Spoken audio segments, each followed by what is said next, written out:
സിദ്ധാർത്ഥിന്റെ രക്തം തിളച്ചു.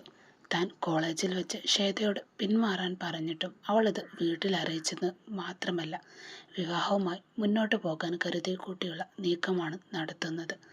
എനിക്ക് ആരോടും ഒന്നും ചോദിക്കാനും പറയാനുമില്ല. ഞാൻ ശ്വേതയോട് അവളെ കാണാൻ വന്നപ്പോഴേ പറഞ്ഞതാണ് എനിക്ക് ഈ വിവാഹത്തിന് സമ്മതമല്ല എന്ന് സിദ്ധാർത്ഥ് കടുപ്പത്തിൽ പറഞ്ഞു തുടങ്ങി. ശ്വേതയോട് ഞാൻ നേരത്തെ തന്നെ എൻ്റെ തീരുമാനം പറഞ്ഞതാണ്. സിദ്ധാർത്ഥിന്റെ വാക്കുകൾ കേട്ടതും വിശ്വനാഥൻ ഞെട്ടിപ്പോയി. അയാൾ കോപത്തോടെ ശ്വേതയെ അരികിലേക്ക് വിളിച്ചുകൊണ്ട് ചോദിച്ചു, ഇവൻ പറഞ്ഞതെല്ലാം സത്യമാണോ മോളെ? തൻ്റെ അച്ഛൻ്റെ ചോദ്യത്തിന് മുന്നിൽ അവളൊരു നിമിഷം പതറിപ്പോയി. പക്ഷെ നിമിഷങ്ങൾക്കകം അവൾ സ്വയം വീണ്ടെടുത്തുകൊണ്ട് പറഞ്ഞു, ഇല്ലച്ച, സർ വെറുതെ ഈ വിവാഹം നടക്കാതിരിക്കാൻ ഓരോ മുടന്തൻ കാരണങ്ങൾ പറയുന്നതാണ്. അവളുടെ മറുപടി കേട്ട് അമ്മ ജയശ്രീ മകളെ ഉറ്റുനോക്കി. ശ്വേതയുടെ കണ്ണുകളിൽ ഒരു നിഗൂഢമായ തിളക്കമുണ്ടായിരുന്നു. അവൾ തൻ്റെ ഫോൺ പുറത്തെടുത്തുകൊണ്ട് പറഞ്ഞു, എന്നെ വിശ്വാസമില്ലെങ്കിൽ ഇതാ അച്ഛാ, ഞാനും സർ ഇന്നലെ കോളേജ് സ്റ്റാഫ് റൂമിൽ സംസാരിക്കുന്ന വീഡിയോ ആണിത്. ഇത് കണ്ടിട്ട് നിങ്ങൾ തന്നെ പറ, ഞങ്ങൾ തമ്മിൽ അസ്വാരസ്യങ്ങൾ ഉണ്ടോ എന്ന്. അവൾ ആ വീഡിയോ പ്ലേ ചെയ്ത് കാണിച്ചു കൊടുത്തതും വിശ്വനാഥനും ശേഖരമാഷും സ്തംഭിച്ചു പോയി. അതിലവർ രണ്ടുപേരും തമ്മിൽ ചിരിച്ചു സംസാരിക്കുന്ന ദൃശ്യങ്ങളാണ് ഉണ്ടായിരുന്നത്. അത് കണ്ടതും സിദ്ധാർത്ഥിന് ദേഷ്യം ഇരച്ചു കയറി. തൻ്റെ സബ്ജക്റ്റിലെ സംശയം തീർത്തു കൊടുത്തപ്പോൾ എടുത്ത വീഡിയോ ആണിത്. അതുപോലും അവൾ തൻ്റെ സ്വാർത്ഥതയ്ക്കായി ഉപയോഗിച്ചിരിക്കുന്നു. എന്തൊരു സ്വാർത്ഥതയാണ് ഇവളുടെ ഉള്ളിൽ. സിദ്ധാർത്ഥ് ഒന്ന് ആലോചിച്ചു പോയി. നിങ്ങൾ എന്തൊക്കെ പറഞ്ഞാലും എനിക്ക് വിവാഹത്തിന് സമ്മതമല്ല, സിദ്ധാർത്ഥ് തൻ്റെ അച്ഛനോട് തറപ്പിച്ചു പറഞ്ഞു. അതിനൊരു കാരണം വേണമല്ലോ, എന്താ അത്? വിശ്വനാഥൻ ഗൗരവത്തോടെ സിദ്ധാർത്ഥിനോട് ചോദിച്ചു. എൻ്റെ മകളെ തനിക്ക് വിവാഹം കഴിക്കാൻ കഴിയില്ല എന്ന് പറയാൻ നീ കാരണം വ്യക്തമാക്കി പറയണം സിദ്ധാർത്ഥ്. ഒരു നിമിഷത്തെ നിശബ്ദതയ്ക്ക് ശേഷം സിദ്ധാർത്ഥ് ആ സത്യം തുറന്നു പറഞ്ഞു. എനിക്കൊരു പെൺകുട്ടിയെ ഇഷ്ടമാണ്. ആ വാക്കുകൾ ശങ്കരൻ മാഷിൻ്റെ ഉള്ളിൽ ഒരു പിടച്ചിലുണ്ടാക്കി. തൻ്റെ മകൻ ഇങ്ങനൊരു മറുപടി പറയുമെന്ന് അദ്ദേഹം സ്വപ്നത്തിൽ പോലും കരുതിയില്ല. നീ എന്താ പറഞ്ഞത് സിദ്ധു? മാഷ് വിറക്കുന്ന സ്വരത്തിൽ ചോദിച്ചു. അച്ഛാ, ഞാൻ പറഞ്ഞത് കേട്ടില്ല എന്നുണ്ടോ? സിദ്ധാർത്ഥ് ഒരൽപ്പം ദേഷ്യത്തോടെ തന്നെ അദ്ദേഹത്തിന് മറുപടി നൽകി. ആരാണ് ആ പെൺകുട്ടി? അമ്മ ലക്ഷ്മി ആകുലതയോടെ അവനോടായി തിരക്കി. അവളുടെ പേര് പറഞ്ഞാൽ ഈ വിവാഹം ഒരിക്കലും നടക്കില്ല എന്ന് സിദ്ധാർത്ഥിന് അറിയാം. അതുകൊണ്ട് അവൻ മൗനം പാലിച്ചു. ലക്ഷ്മിയമ്മ മകന്റെ അരികിലെത്തി അവന്റെ കണ്ണുകളിലേക്ക് നോക്കി. സിദ്ധാർത്ഥ്, ഇന്ന് വരെ നീ ഞാൻ പറഞ്ഞത് മാത്രമേ കേട്ടിട്ടുള്ളൂ. നിനക്ക് ഈ വിവാഹം വേണ്ട എന്നാണോ, അതോ നീ സത്യമായിട്ടും ഇതിൽ നിന്ന് ഒഴിയാൻ വേണ്ടി പറയുന്നതാണോ? തൻ്റെ മകന്റെ നിസ്സഹായത അവർ തിരിച്ചറിഞ്ഞു. നീ ആ കുട്ടിയുടെ പേര് പറ മോനെ. അവൻ മറുപടി പറയാൻ മടിച്ചു നിൽക്കുമ്പോൾ ശങ്കരൻ മാഷ് വീണ്ടും അതിലിടപെട്ടു.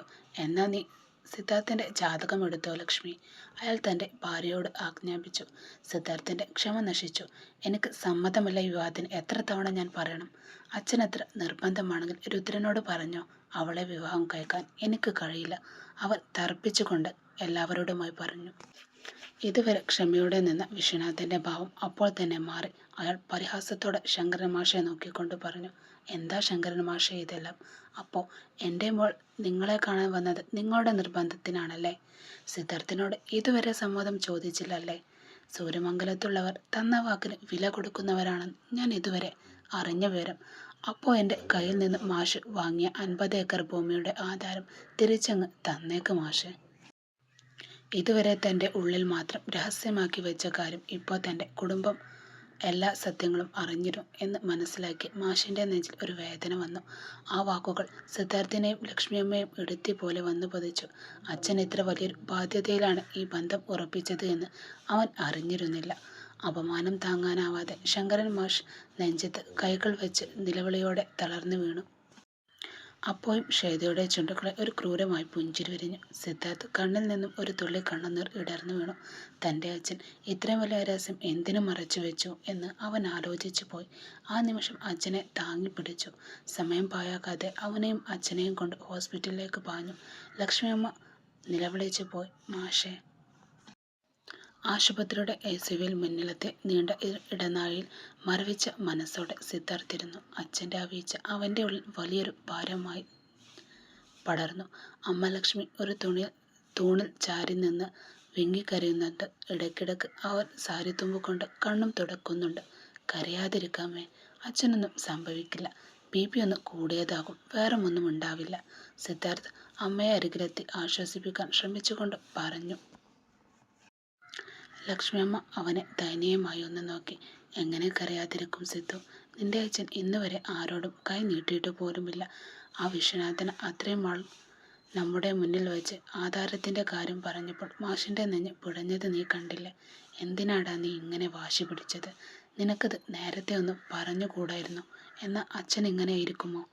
സിദ്ധാർത്ഥ് തല താഴ്ത്തി നിന്നു. ഞാൻ ശ്വേതയോട് പലവട്ടം പറഞ്ഞതാ അമ്മേ. അവളാണ് അച്ഛനോടൊന്നും പറയാതെ കാര്യങ്ങൾ ഇത്രയും വഷളാക്കിയത്.